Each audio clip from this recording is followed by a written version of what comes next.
जिसको हम सब लोग जानते हैं पाषाण काल के बारे में। किसके बारे में? पाषाण काल के बारे में। और इसी के बारे में पूरा आज जो है कि करके बात करेंगे।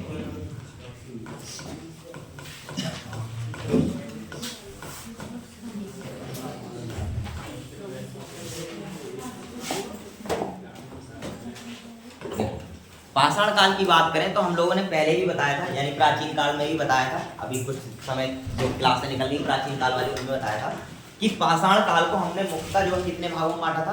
3 भागों में बांटा था। ठीक है, 3 भागों की बात करें तो सबसे पहला हमारा जो टॉपिक था वो था पुरा पाषाण काल।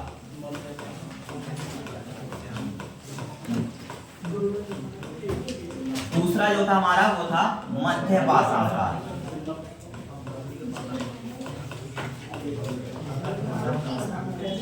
और तीसरा जो था वो कौन सा था हमारा? नव पाषाण काल। ठीक है, यानी जो पाषाण काल है उसको मुख्यतः कितने भागों में बांटा गया है?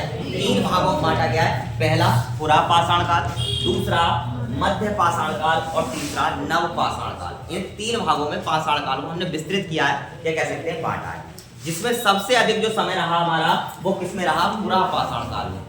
सिर्फ इतिहास के बारे में अगर हम बात करें तो इतिहास में सबसे अधिक जो समय हमने बिताया है, या सबसे अधिक पुराना जो इतिहास है, सबसे ज्यादा समय का वो पाषाण काल का है। लेकिन सिर्फ पाषाण काल में अगर हम बात करें तो सबसे जो लंबा समय है वो किसका है? पुरा पाषाण काल का है। और इस पुरा पाषाण काल को बेहतर तरीके से समझने के लिए हमने इसको भी कितने भागों में बांट दिया? 3 भागों में विस्तृत किया है, 3 भागों में बांटा है। सबसे पहले बात करते हैं, पहला कौन सा बताया था? सबसे पहले है निम्न पुरा पाषाण काल।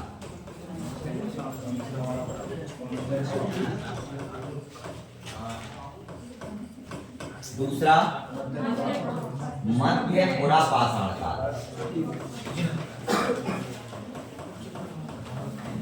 और तीसरा उच्च पुरा पाषाण काल।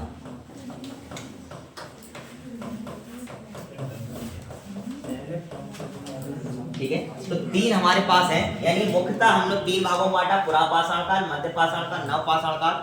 और पुरा पाषाण काल बहुत ज्यादा लंबा है, बहुत अधिक विस्तृत है।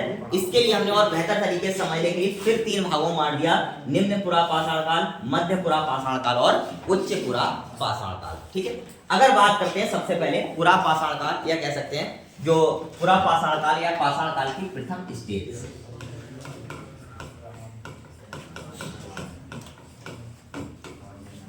ठीक है, देखो पुरा पाषाण काल की बात करें तो इसको एक विशेष नाम दिया जाता है, और वो विशेष नाम है पैलियोलिथिक का। किसका नाम है? पैलियोलिथिक।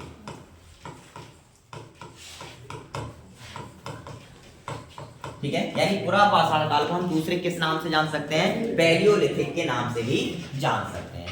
पाषाण कालीन सभ्यता की खोज करें तो सबसे पहले जो है ये खोज हुई 1863 ईस्वी में। कब हुई?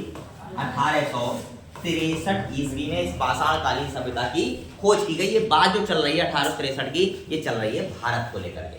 भारत में अगर बात करें, एक व्यक्ति हुआ करते थे रॉबर्ट ब्रूस फ्रूट।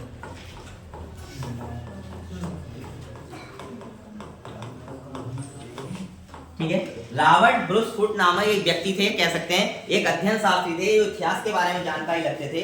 और इन्हें एक भारत में, या कह सकते हैं भारतीय क्षेत्र में जो जगह थी वो थी मद्रास की। इस मद्रास वाली जगह से एक उपकरण प्राप्त हुआ। ठीक है, और मद्रास में ही बात करें तो मद्रास में एक जगह पड़ती है पल्लवरम। ठीक है, इस पल्लवरम से जो है एक उपकरण प्राप्त हुआ और वो कहलाया हैंड एक्स। हैंड का मतलब क्या होता है? हाथ। एक्स का मतलब कुल्हाड़ी। ठीक है, यानी जो हाथ से चलने वाली जो कुल्हाड़ी थी वो पत्थर की बनी हुई इन्हें एक कुल्हाड़ी मिली, और उसी कुल्हाड़ी के साथ शुरुआत होता है भारत में पुरा पाषाण काल के अवशेषों को खोजने का जरिया। ठीक है, यानी शुरुआत जो करते हैं वो मद्रास के पल्लवरम से प्राप्त इस हैंड एक्स से ही हम लोग कहा करते हैं पुरा पाषाण काल की भारत में शुरुआत करते हैं, जो किसके द्वारा खोजी गई? रॉबर्ट ब्रूस फुट के द्वारा खोजी। कब? 1863 ईस्वी में। बात करते हैं कि जो पुरा पाषाण काल है उसमें विशेषताएं क्या रही, क्योंकि हो सकता है तुमसे प्रश्न पूछा जाए कि निम्न में से कौन सी विशेषता पुरा पाषाण काल की नहीं है, या निम्न में से कौन सी विशेषताएं पुरा पाषाण काल से संबंधित हैं। सबसे पहले बात करते हैं कि इस समय का मानव, या इस समय के जो लोग थे वो किस जाति से आते थे, या किस मानवीय जाति के या प्रजाति के होते थे। तो इस जाति के जो लोग माने गए हैं वो नेग्रीटो प्रजाति के माने हैं। कैसे? नेग्रीटो। ठीक है, यानी इस समय के लोग जो हुआ करते थे वो किस प्रजाति के हुआ करते थे? नेग्रीटो प्रजाति के इस समय में लोग हुआ करते थे। मुख्य घटना की बात करें, सबसे प्रमुख जो घटना रही पुरा पाषाण काल की वो रही हथियारों का आविष्कार। अब ये हथियार क्या है?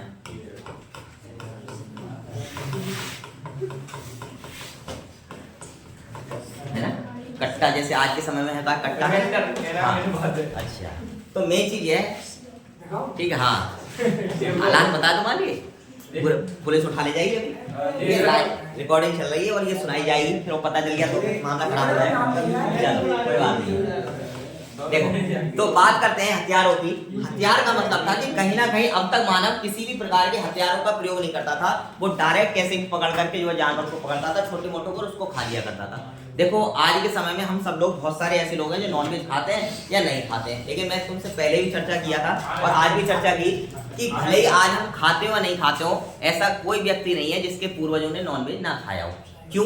अगर वो नॉनवेज नहीं खाते तो शायद हम इससे लगे होते ही नहीं, क्यों? खाने को कुछ था ही नहीं। सर्वाइव करने के लिए मुख्यतः नॉनवेज पर भी आधारित जानवरों का मांस खाना ही था और कोई तो उपाय था नहीं।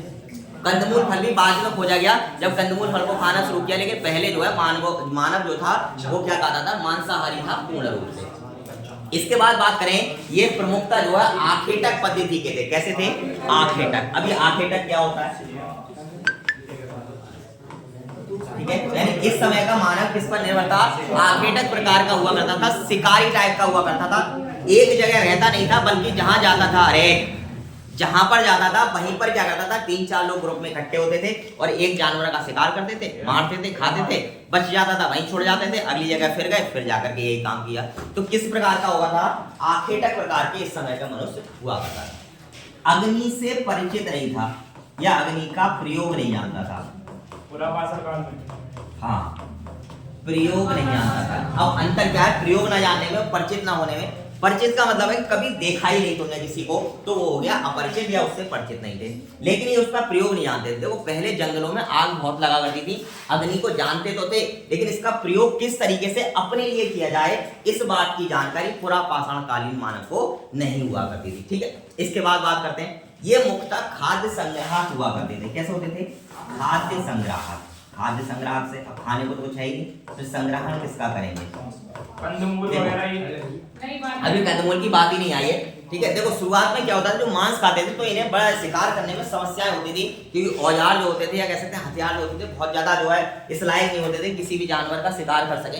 तो ये क्या करते थे, बड़ा जानवर का शिकार करते थे तो उसको अपने साथ ही लाद लिया करते थे कि भैया हो सकता है रात को ना मिले, शाम को ना मिले खाना, या हो सकता है 2-4 राक्षस, जैसे तुम में से कोई होंगे रात को भूख लगती होगी, बहुत से लोग रहते हैं जिनको रात में 11 बजे 12 बजे भूख लगती है कोई तुम में से? हाँ, कोई ऐसा रहता है कि ऐसा अचानक होता है कि रात को बहुत ज्यादा भूख लगती है किसी को।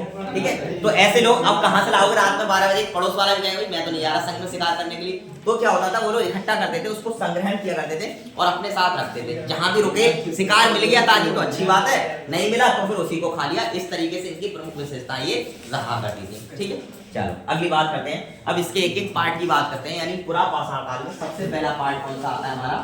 निम्न पुरा पाषाण काल।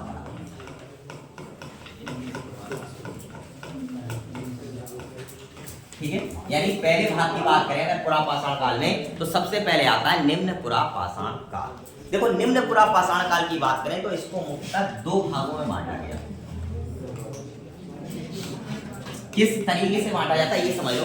देखो अधिकतर जो बांटा गया है इन सभ्यताओं को, संस्कृतियों को, समय को, वो जगह के हिसाब से बांटा गया। किसके हिसाब से? जगह के हिसाब से, और उनके औजारों की प्रकृति के हिसाब से जो है इनको क्या किया है, अलग अलग परिस्थितियों में बांटा गया है। 2 विभागों में बांटा गया।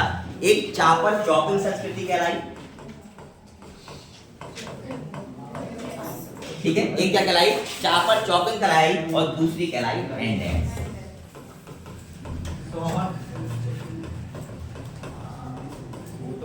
और अलग अलग इतिहासकारों ने इनको जो है अलग अलग तरीके से या जगह के हिसाब से क्या कर दिया है, या औजारों की दृष्टि से क्या किया गया है, बांटा गया है। सबसे पहले बात करते हैं इसके उपकरण, यानी चापर चॉपिंग संस्कृति के जो उपकरण है वो कहां से प्राप्त होते हैं अपने लिए? पंजाब से। ठीक है, तो कहाँ से प्राप्त होते हैं? पंजाब से प्राप्त होते हैं। ठीक है, कहाँ से?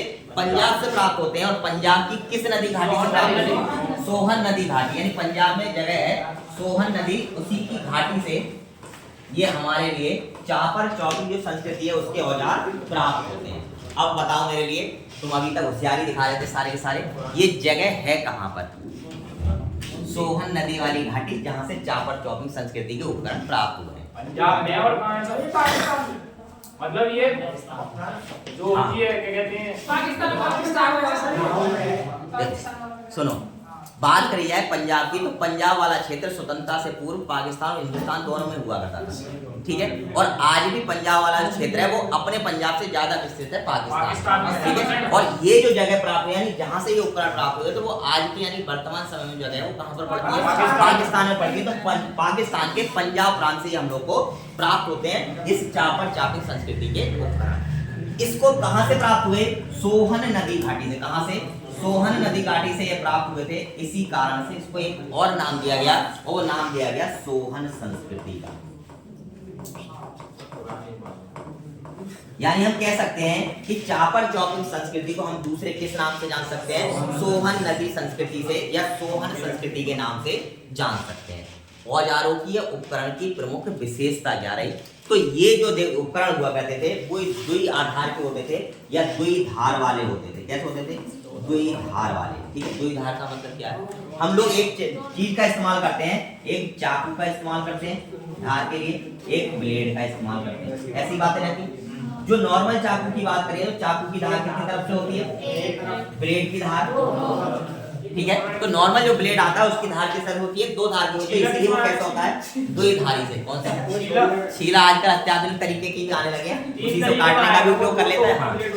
हाँ, मतलब अलग अलग तरीके के आने लगते हैं आजकल तो शीले, मतलब अत्याधुनिक समय आ गया है इसलिए। ठीक है, चलो इसके बाद बात करते हैं उपकरण बने कौन से पत्थर के होते थे, या जो सोहन संस्कृति थी उस सभ्यता में कौन से पत्थर का इस्तेमाल किया गया उपकरण को बनाने के लिए?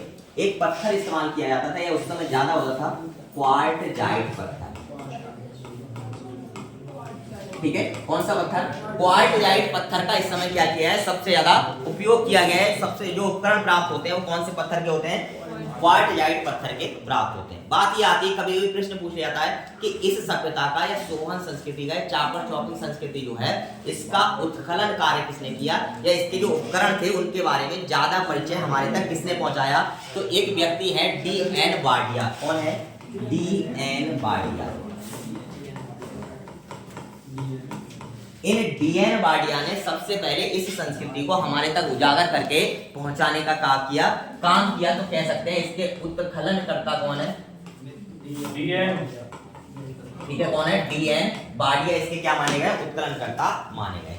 क्या इसके कहीं और जगह से प्रमाण मिले? बिल्कुल मिले हैं। एक नदी है बेलन नदी, और इस बेलन नदी घाटी से इसके क्या मिलते हैं? प्रमाण मिलते हैं। ठीक है, बताओ कहां पर है ये? हाँ, कहां गए सारे पंजाब वाले? बताओ। अच्छा, यहाँ तक की जानकारी थी बस? गुजरात में तो नहीं है। चलो कोई बात नहीं। अच्छा, पिछली बार इतना ही लिखवाया था इसलिए। चलो कोई बात नहीं। बेलन नदी की बात करिए तो बेलन नदी पड़ती है उत्तर प्रदेश में। ठीक है, उत्तर प्रदेश के बेलन नदी घाटी से जो है हमें इस चीज के प्रमाण मिलते हैं। किसके मिलते हैं? इस सभ्यता के चापर चापी संस्कृति के प्रमाण मिलते हैं। और बेलन नदी घाटी में भी बात करिए तो एक जगह पड़ती है लोहदा नाला क्षेत्र। ठीक है, यानी बेलन नदी घाटी के लोहदा नाला क्षेत्र से जो उत्तर प्रदेश में जगह है, वहां से हमें क्या मिलते हैं? चापर चापिक संस्कृति के प्रमाण मिलते हैं।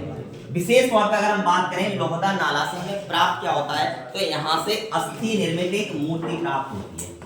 अस्थि का मतलब हड्डी। ठीक है, अस्थि निर्मित क्या होती है? एक मूर्ति प्राप्त होती है जिसको कहा गया है मातृ देवी की मूर्ति। क्या कहा गया है? मातृ देवी की मूर्ति।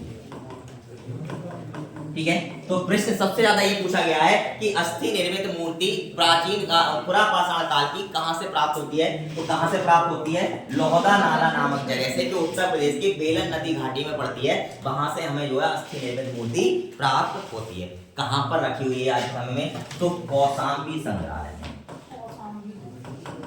ठीक है, कहां पर रखी हुई है? कौशाम्बी संग्रहालय में इस समय वर्तमान समय में ये मूर्ति रखी गई है। जब भी थोड़े दिन पहले अपने लोग पिछले पहले वाले टूर पे गए थे तो गए थे रजा लाइब्रेरी में। और लजा लाइब्रेरी में प्राचीन काल के बहुत सारे सिक्के और प्रतिलिपियां तुम लोगों ने देखी होंगी। ऐसे ही बहुत सारी लाइब्रेरी जो होती है, संग्रहालय जो होते हैं, उनमें ये चीजें जो है संरक्षित करके रखी जाती हैं, जिससे सब लोग आगे के इतिहास को जान सकें। ठीक है, आगे बात करते हैं अब दूसरी संस्कृति, जिसको हमने अभी क्या कहा था, हाँ, हैंड एक्स संस्कृति।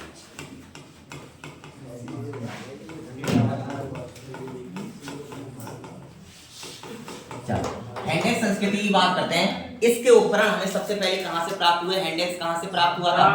मद्रास से प्राप्त हुआ था। इसी कारण हम इसको एक और नाम देते हैं, मद्रास संस्कृति का। ठीक है, क्या नाम देते हैं? मद्रास संस्कृति का भी नाम देते हैं। मद्रास संस्कृति की बात करें तो अभी बात हुई थी कहां से मुक्ता उपकरण मिलते हैं हमारे। एक तो मद्रास के पल्लवरम से सबसे पहला उपकरण प्राप्त हुआ, साथ ही साथ इसकी दो प्रमुख जगह खोजी गई। पहली जगह थी अतिरपक्कम और दूसरी थी बरमदुरै। ठीक है, कौन सी? अतिरपक्कम,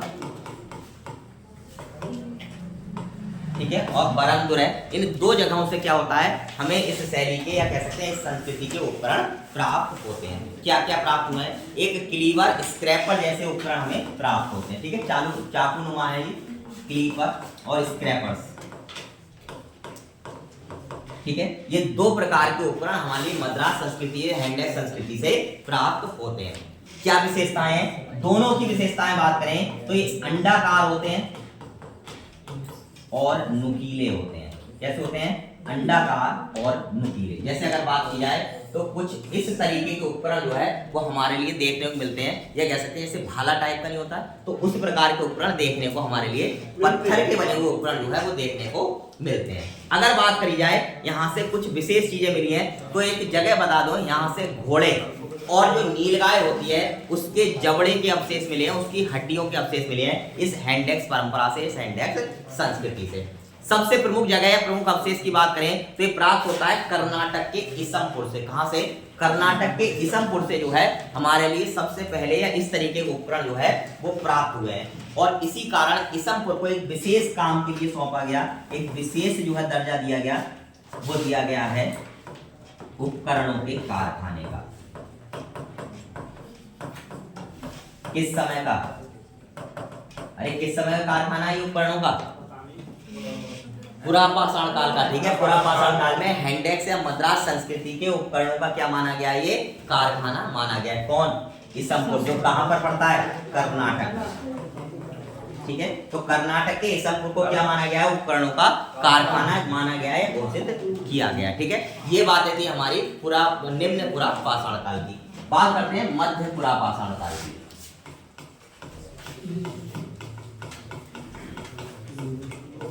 ठीक है, किसकी? मध्य पुरापाषाण काल की बात करते हैं। देखो, मध्य पुरापाषाण काल की बात करें तो इसको जो है सबसे ज्यादा जो संख्या मिली वो उपकरणों में विशेष चीज मिली, वो मिली फलकों की संख्या के आधार पर। ठीक है, यानी इसके उपकरणों में फलकों की संख्या जो है वो अधिक देखने को मिली। फलक क्या होता है? फलक होती है धार, जो धार होती है उसी को हम लोग क्या बोलते हैं? फलक बोलते हैं। कौन से पत्थर का इस्तेमाल किया गया? पत्थर की जब तक पाषाण काल की बात चलेगी, समझ लो इस समय के सारे उपकरण किसके बने हुए हैं? पत्थर के बने हुए हैं, सब क्वार्टजाइट के नहीं है। ठीक है, इस समय के उपकरण लेकिन वास्तव में बात करें तो किसके मिलते हैं? क्वार्टजाइट नामक पत्थर के देखने को हमारे लिए मिलते हैं। अब बात ये आती है क्वार्टजाइट पत्थर के क्यों मिलते हैं? कभी तुम लोग मार्केट में गए होगे और अगर किसी अच्छी जगह पर गए होगे तो पैर रगड़ने के लिए पत्थर मिलता है। देखा, जो पैर गंदे हो जाते हैं, ये जो तलवे होते हैं ये गंदे हो जाते हैं, इनको रगड़ने के लिए विशेष तौर पर पत्थर आता है। ठीक है, अब तो मतलब राख का जो इस केमिकल का ही बना आता है, लेकिन वास्तव में पत्थर की बात करें, पत्थर आता है रगड़ने के लिए, वो क्वार्टजाइट पत्थर होता है, उसमें स्पंज की तरह छेद छेद से होते हैं बहुत सारे। ठीक है, उस पत्थर का इस्तेमाल करते हैं हम लोग पैर में रगड़ने में, स्किन साफ करने के लिए। ठीक है, हाँ, इससे ज्यादा अगर बात करिए तो इसी को क्या कहा जाता है? क्वार्टजाइट पत्थर किया जाता है। ठीक है, मतलब तुम लोग कर लेते होगे, ठीक है, लेकिन भाई बड़े बड़े जो लोग हैं वो नहीं करते हैं, उसके कोई अलग से स्पेशल लेगा। सोचते होगे 50 रुपए का पत्थर लेके आएंगे, सभी ईंट का रगड़ लेंगे कहीं से जाकर के, रगड़ते नहीं रगड़ते। अब सही बात यह है कि गाँव में सब जगह झावा चलने लगा, जो स्टील वाला झावा आता है सब उससे रगड़ते हैं। पहले किससे बर्तन साफ होते थे? कभी था ये स्टील वाला झावा? मेरा मानना है शुरुआत में तुम लोगों ने भी नहीं देखा होगा, पहले जो है हाँ पतेल का इस्तेमाल करते थे, या ईंट का जो वो अगोला होता था उसका इस्तेमाल करते थे। और नहीं तो फिर सबसे बढ़िया है, अगर कढ़ाई और तवे काले हैं तो ईंट लो कच्ची वाली और बस रगड़ो बढ़िया करके, और राख डालो उसमें मिला के और रगड़ डालो साफ एकदम से। ठीक है, अब तो हाँ सर्फ की भी जरूरत रहेगी पहले तो। देखो, जैसे जैसे समय बदल रहा है वैसे सब चीजें बदलती हैं। जैसे हम लोग बात करें कभी किसी जमाने में जब पैदा हुए थे फेस वॉश हुआ करते थे? नहीं हुआ करते थे, बिना फेस वॉश के गोरे रहते थे, ठीक है। लेकिन आज के समय फेस वॉश लगा लगा के भी ऐसे ही हालात है, ठीक है। तो कुछ समय के लिए जो है हो जाता है वैसे ही गोरापन, लेकिन ज्यादा समय के लिए नहीं होता। अच्छा, हमारी मान्यता भी बढ़ती चली गई, इसलिए फेयर एंड लवली और जो है बहुत सारी कंपनियां जो है आ गई। फेयर एंड लवली के अलावा ये सस्ते प्रोडक्ट में बात करी जाए तो फेयर एंड लवली आती है गोरे में, वरना ऊपर के लेवल में तो बहुत सारी क्रीम आती है ना, जैसे हाँ फेयर एंड हैंडसम तो उसी लेवल की है और आगे हाँ गरीब वाले गोरे करने के लिए। चलो कोई नहीं। अच्छा, जो लोग उनसे भी गोरे नहीं हो रहे उनके लिए एक और चीज आती है, फेस पाउडर, ठीक है। अब मान लो अगर फेयर एंड लवली काम नहीं कर रही है तो फेस पाउडर लगाओ, ठीक है। तो बहुत सारी व्यवस्थाएं हैं, लेकिन उससे भी सबसे बड़ी विडंबना ये है कि ज्यादातर गोरे होने की चीजें जो है महिलाओं के लिए आती है, पुरुषों के लिए तो 2-4 चीजें ही आती हैं। हाँ, और क्या करोगे। लेकिन अगर नंबर 1 का इस्तेमाल करो, नंबर 1 साबुन आता है, नंबर 1 साबुन का इस्तेमाल 2-3 बार कर लो तुम, मतलब एक बार नहाने पे 2-3 बार लगाओ, तो जैसे ही नहा करके निकलो वैसे ही चेहरा एकदम चमकदार और जो है एकदम जो गोरा गोरा मालूम पड़ेगा, ऐसा लगेगा बाथरूम में आटे से ही नहा के आए हैं, ठीक है। हाँ वैसे आटे, चलो आटे में गोता लग जाएगा। चलो बस आगे बढ़ते हैं। इसके बाद बात करी जाए इसके उपकरण मुख्यतः मिलते कहाँ से, या कौन कौन सी जगह है जो मुख्यतः देखने को मिलती है। अरे बातें नहीं पीछे, ठीक है। फिर आई मैं हाँ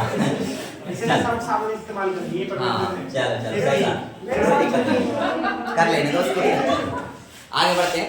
अब बात आती है कि उपकरण मिलते कहाँ से है, कौन कौन सी जगह है वो हमें देखने को मिलती है। सबसे पहले बात करी जाती है महाराष्ट्र, ठीक है। एक एक राज्य की बात करते हैं। देखो महाराष्ट्र के नेवासा से, कहां से, महाराष्ट्र के नेवासा से हमें क्या मिलते हैं, इस प्रकार के या जो है मध्य पुरा पाषाण काल के उपकरण देखने को मिलते हैं। बिहार में बात करें तो बिहार के सिंध भूमि, बात नहीं पीछे, बिहार की सिंध भूमि से भी क्या मिलते हैं हमारे लिए, इस प्रकार के इस सभ्यता के उपकरण हमें प्राप्त होते हैं। उत्तर प्रदेश में बात करें तो उत्तर प्रदेश में जगह पड़ती है चकिया, हाँ हाँ, ठीक है। इलाहाबाद डिस्ट्रिक्ट में, प्रयागराज में पड़ती है। तो इसमें भी चकिया से भी हमें क्या मिलते हैं, इस तरीके के प्रमाण या इस सभ्यता के प्रमाण देखने को मिलते हैं। गुजरात की बात करें तो गुजरात में सौराष्ट्र से, ठीक है। गुजरात में कहां से मिलते हैं, सौराष्ट्र से हमें मध्य पुरा पाषाण काल के प्रमाण देखने को मिलते हैं। बात करते हैं इसका नामकरण किसने किया, या जो मध्य पुरा पाषाण काल है उसको उत्कलित किसने किया, तो ध्यान रखना HD बाकरिया ने इसको क्या किया था, इसको उत्कलित किया था, इसका नामकरण किया था। बात करते हैं इसके बाद अगले संस्करण की, यानी उच्च पुरा पाषाण काल को लेकर के। उच्च पुरा पाषाण 2 खंड हो गए, एक हमारा जो है निम्न पुरा पाषाण हो गया, मध्य पुरा पाषाण हो गया, और अंत में उच्च पुरा। बोलो हाँ हाँ सब आ जाएंगे, टेंशन मत लो। अरे परिवर्तन सब कुछ मिलेगा, टेंशन तो मत लो, ठीक है। पढ़ने से तो कुछ आगे पीछे नहीं है, जिसका कुछ नया मिलता है बस उसको नोट करना है, जिसके पुराने लिखे हुए, ठीक है। जब मैं लिखवाऊंगा तो सारी चीजें इंक्लूड कर दूंगा उसमें। चलो बात करते हैं कि इसमें उच्च पुरा पाषाण काल में क्या विशेषता है। तो सबसे पहले इसमें अगर बात किया, इसको एक विशेष नाम दिया जाता है, वो नाम है ब्लेड ब्यूरिन संस्कृति का, ब्लेड ब्यूरिन संस्कृति का, ठीक है। क्या नाम दिया गया इसको, यानी उच्च पुरा पाषाण काल को हम किस संस्कृति के नाम से जान सकते हैं, ब्लेड ब्यूरिन संस्कृति के नाम से जान सकते हैं। विशेष बात क्या रही, पुरा पाषाण काल के निम्न पुरा पाषाण काल में और पुरा पाषाण काल के जो है उच्च पुरा पाषाण काल में सबसे महत्वपूर्ण अंतर क्या आया, उपकरणों का छोटा होना, ठीक है। यानी कि लगातार हम जितने आगे बढ़ेंगे पाषाण काल में, या जितने अब आगे को बढ़ना शुरू करेंगे, सबसे मुख्य विशेषता जो आएगी वो आएगी उपकरणों का छोटा होना। लगातार उपकरण कैसे होते चले आएंगे, छोटे होते चले आएंगे। जैसे पहली बार कंप्यूटर बन के तैयार हुआ तो कई कमरों बराबर, कई घरों बराबर एक कंप्यूटर हुआ करता था, और कई इंजन मिलकर, जनरेटर मिलकर जो है उसको चलाते थे। आज वाला कंप्यूटर है मुश्किल से उंगली बराबर जगह में आ जाता है। एक घड़ी भी इस्तेमाल कर रहे हो तो उंगली बराबर जगह ही तो है, वो भी तो कंप्यूटर एक तरीके से। हाँ मतलब बहुत सारी चीजें हैं, यानी लगातार चीजें क्या होती चली जा रही है, छोटी होती चली जा रही है, माइक्रो होती चली जा रही है। क्या होती चली जा रही है, माइक्रो होती चली जा रही है। तो सबसे विशेष अंतर जो देखने को मिला वो मिला उपकरणों का छोटा होना। सर्वप्रथम इसके उदाहरण कहां से मिलते हैं, बेलन नदी घाटी से। कहां से, बेलन नदी घाटी से। बात है नहीं पीछे, ऑनलाइन बनना भी सही नहीं लगती है ना। हाँ तो हाँ मेन बात है, बेलन नदी घाटी से इसके क्या मिलते हैं, हमारे लिए प्रमाण मिलते हैं। और उत्तर प्रदेश में बात करें इसके अलावा मिर्जापुर से, मिर्जापुर की सीरीज तो देखी हुई तुम लोगों ने, है ना। हाँ, तो मिर्जापुर से भी क्या मिलते हैं, इसके हमें प्रमाण देखने को मिलते हैं।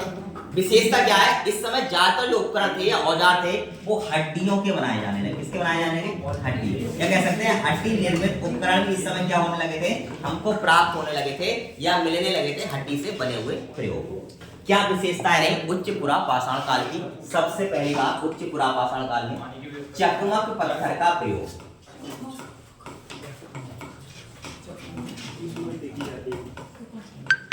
ठीक है, क्या किया जाने लगा, चकमक पत्थर का प्रयोग किया जाने लगा इस समय। दूसरा, अगर बात की जाए तो मानव में अब बुद्धि का धीरे धीरे क्या होने लगा था, विकास होने लगा था, और जिसको हमने नाम दिया होमो सैपियंस, यानी होमो सैपियंस का उदय।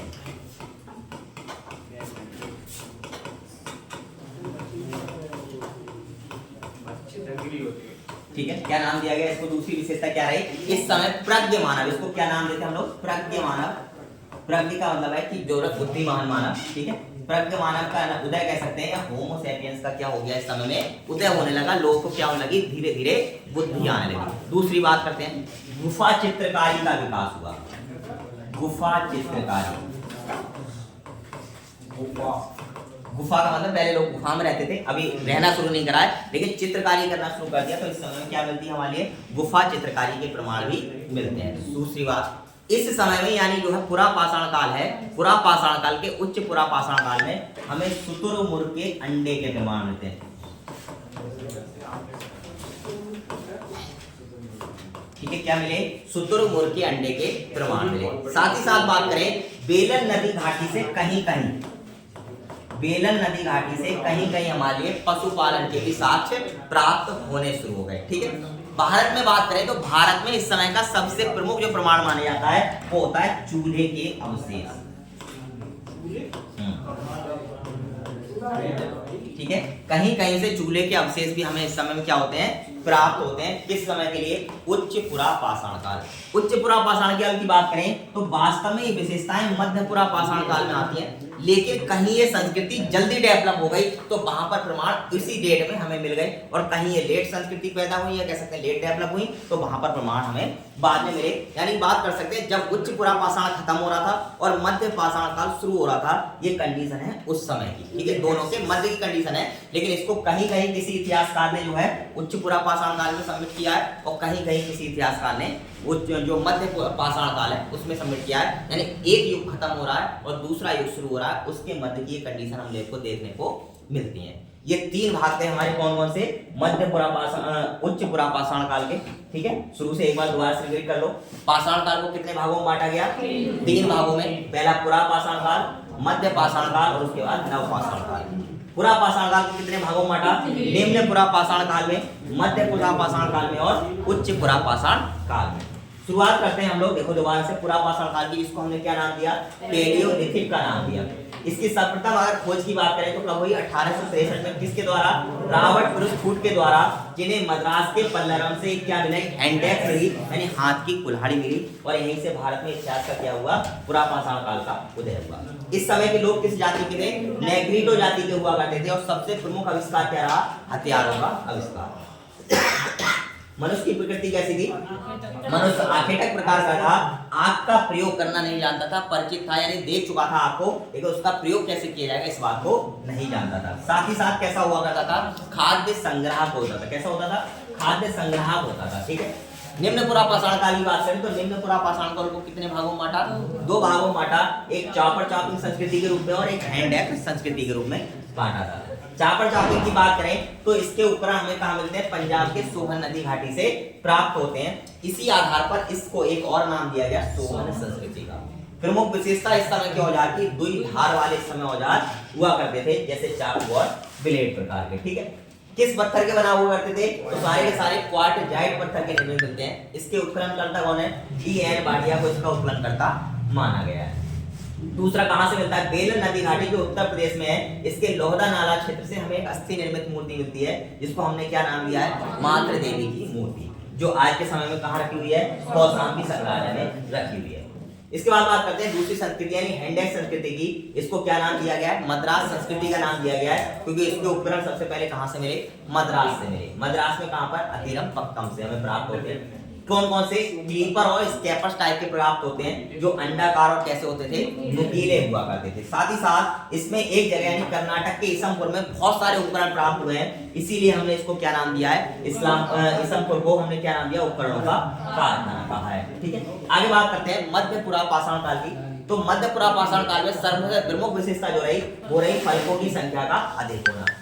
बने किससे होते थे, तो सारे के सारे उपकरण थे वो क्वार्टजाइट पत्थरों के बने होते थे। जैसे महाराष्ट्र के नेवासा से प्राप्त होते हैं, बिहार की सिंह भूमि से प्राप्त होते हैं।